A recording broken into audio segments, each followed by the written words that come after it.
Good afternoon. Good to be here at TEDxSalford. I was at TEDx Brussels. I think this is bigger. I think we're doing it bigger here in Salford.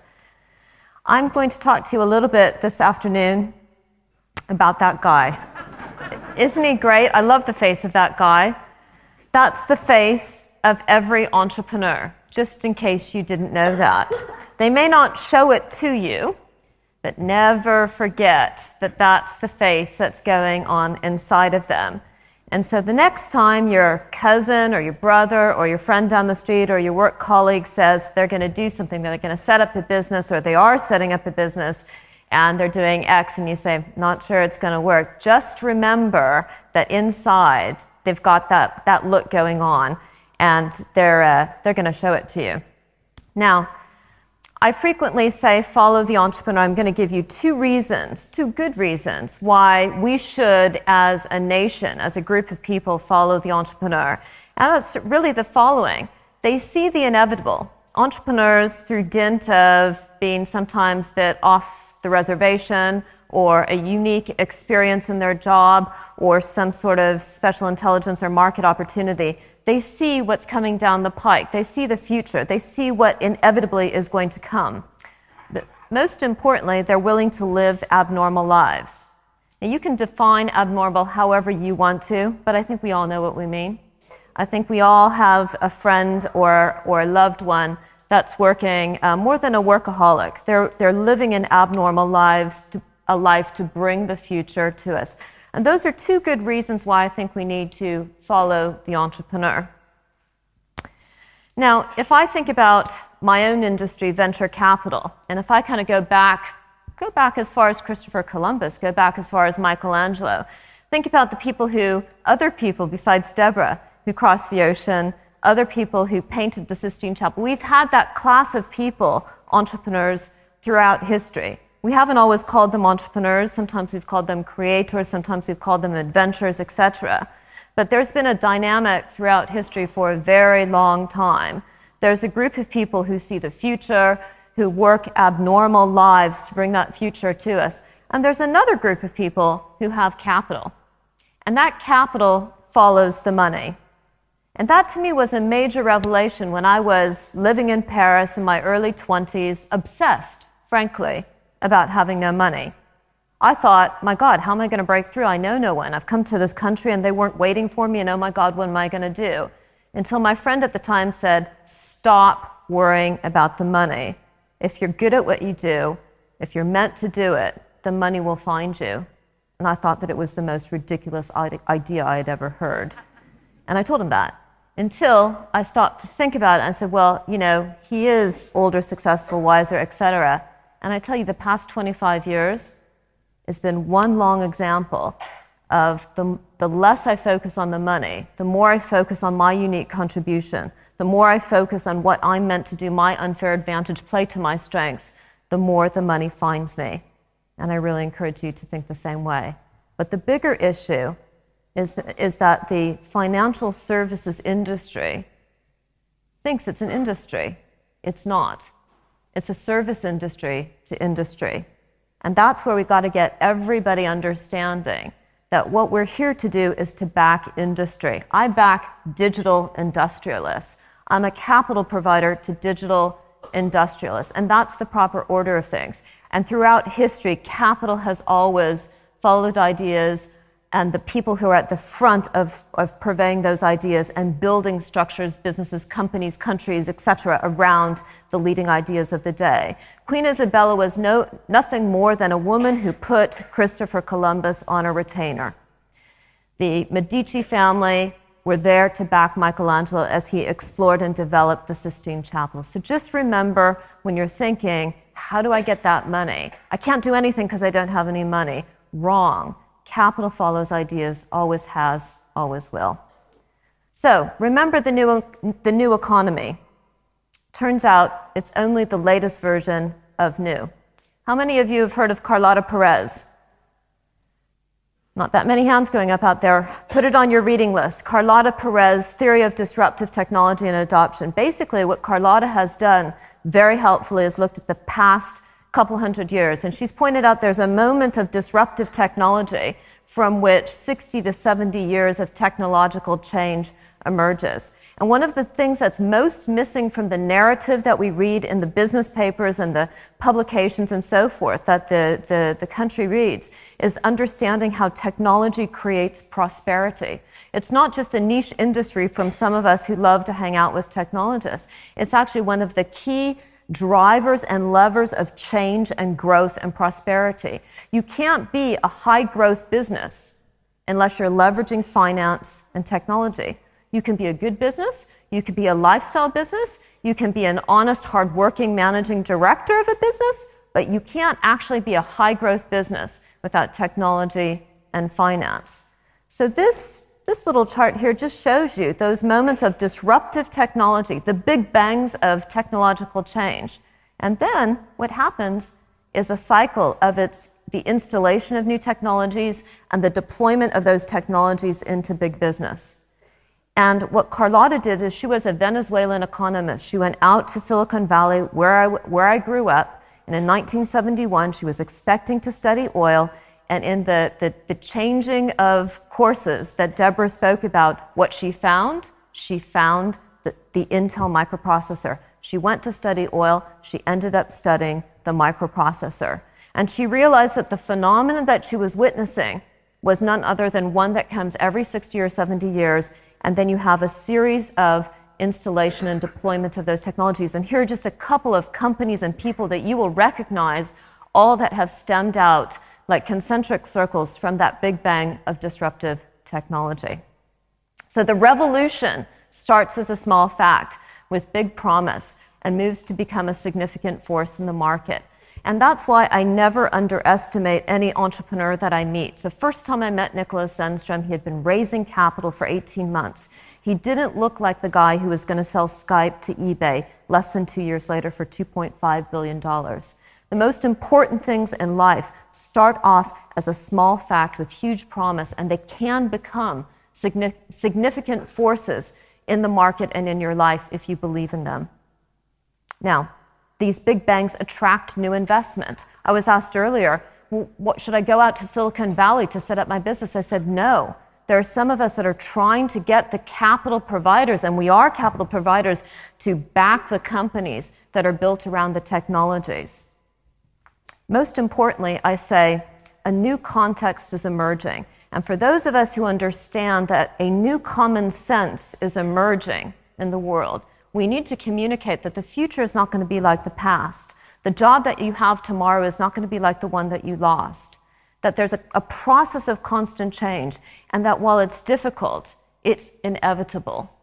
And that we have to be the purveyors of saying, there's a new expanding pie. There's a set of changes that technology is going to bring to our lives, and we have to be in control of those changes so that they don't further create more divisions, more unfair inequality, etc. But it is inevitable. So what Carlota talks about in her theory of disruptive technology is that you have this economic, institutional, and technological change, which just runs like a circle and keeps on moving throughout history.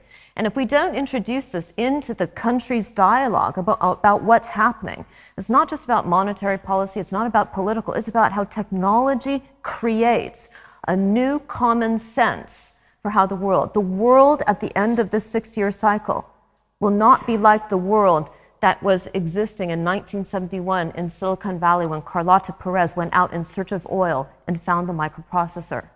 And the world which emerges with the next big bang, whatever that big bang of disruptive technology will be still different and will create a whole new reality, a new common sense as well.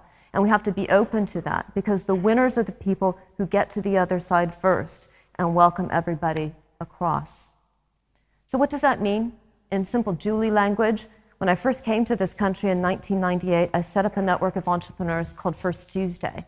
And everybody who came to First Tuesday events, we had them in Manchester as well. These were digital revolutionaries, internet entrepreneurs. They were David with a slingshot. They wanted to kill and assassinate the Goliaths of the day. And it didn't really work out that way. A couple of them survived, and you know the big internet names that survived and so forth. But I would argue that today it's a very different dynamic. David and Goliath need to dance. Remember, through the last 12 years, broadband mobile technology just continued to penetrate into our lives.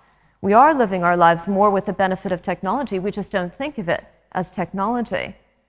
And so the digital entrepreneurs that come to my office today at Ariadne Capital, they're looking for our ACE fund to invest in them.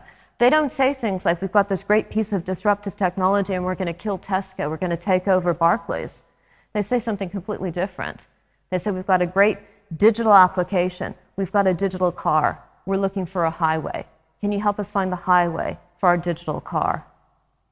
So consumerization of technology, that's what's been going on for the past 15 years. When I started out in my career, it wasn't the case. Technology was adopted inside the office. And you may have heard of The Singularity is Near, another book for your reading list. Basically, Raymond Kurzweil says at a certain point we have to leverage technology just to understand how fast it's taking over our lives, because the rate of adoption of new technologies is emerging so quickly.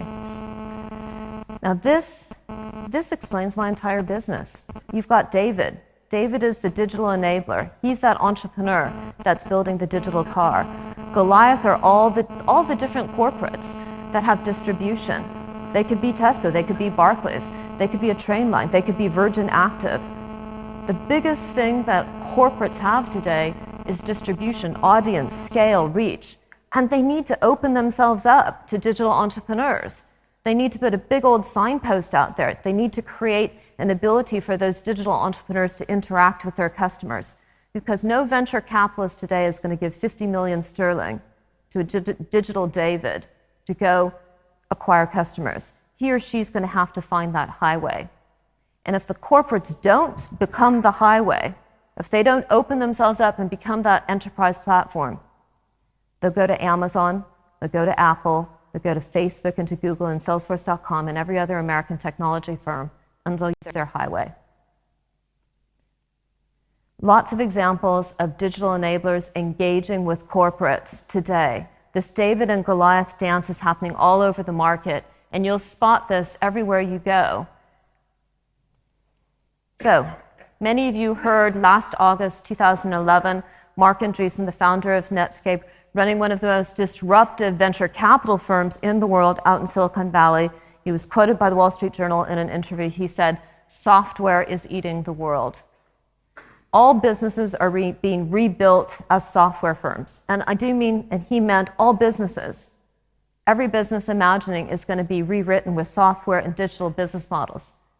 And if for those of you that are out there that might be watching this that will say, well, yeah, but not my business, then you're basically going to get steamrolled over by a technology firm, a software firm, that's going to take over your industry, your sector, your company. It's happened in music. It's happened in books, it's happened in telcos, it's happening in banking, it's happening. It's just a question of how fast you die or whether you get onto the high growth highway. So given all that, what's the investment opportunity? Where do you go? Well, we have a cunning plan. We never forget at Ariadne Capital and at Entrepreneur Country, which is one of our 4 businesses, that innovation is about economics. People get confused. They're wrong. They think it's about technology. It's not. Remember, technology and finance are service industries to industry. They're supporting, they give leverage, they give growth, but they're not the main event. So innovation is about economics. If it were about technology, we'd all be flying the Concorde. We're not. We're stuffed in jumbo jets. So if there's one concept that I really want you to take away from today's talk, is that there's a profound network orientation to business, to all of life, in fact. Nothing operates linearly or hierarchically today. Nothing is about I'm buying, you're selling. Nothing is about I'm bigger, you're smaller. Nothing is about I'm right, you're wrong, so just do it and get on with it and report back. We are participating in a transaction. We're participating in an ecosystem. We're participating in a club, in a group, and so forth.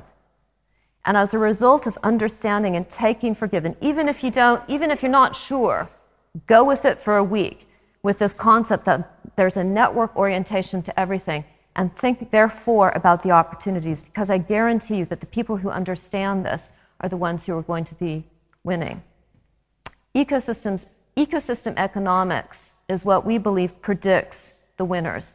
The people, whether they're in large printing companies or small mom and pop shops, the people who understand who's in their ecosystem and can figure out how they can drive a set of economics to create a growing pie and to create a set of shared economics in the central transaction. That could be buying milk at your corner store. That could be how ebooks are distributed. That could be about how printing reshapes itself in the world of ebooks. Any business operates in an ecosystem where the transaction is the micro representation of the macro ecosystem. We're participating in these, we're not dictating. We've moved to a world of carrots, not stick. Let's talk about Google and ecosystem economics. Google say that they organize the world's information. Actually, they do a lot more than that, don't they? They organize the economics of the world's information. And I and you, as consumers of their search, share in no economic or financial upside of the use of our data. They aggregate, albeit anonymously, our data, but they don't give us any upside whatsoever. Now, I've argued for a long time that their greatest Achilles heel would be if somebody would offer a different ecosystem economics approach to that and give the individual user a share of the economics. And I looked for that entrepreneur, I found him. His name is John Paleomolaitis. He's a British entrepreneur and he ran a business called Beat That Quote. Beat That Quote was a financial services price comparison engine. It wasn't even the biggest one. It wasn't Money Supermarket. And when Google came knocking, looking for a company to acquire in that sector, they didn't think about Money Supermarket. They looked for the guy who had the business model that threatened them to their core, which was offering an economic value for the use of people's data. And they said, I think we'll have that one. And then they acquired Beat That Quote for 122 times EBITDA multiple. You don't do that unless you're threatened. Google is in the driver's seat because they understand ecosystem economics. They may not talk about it, but they absolutely do. But the opportunities are always to create a more inclusive set of ecosystem economics. And that's what Alistair Lukes did.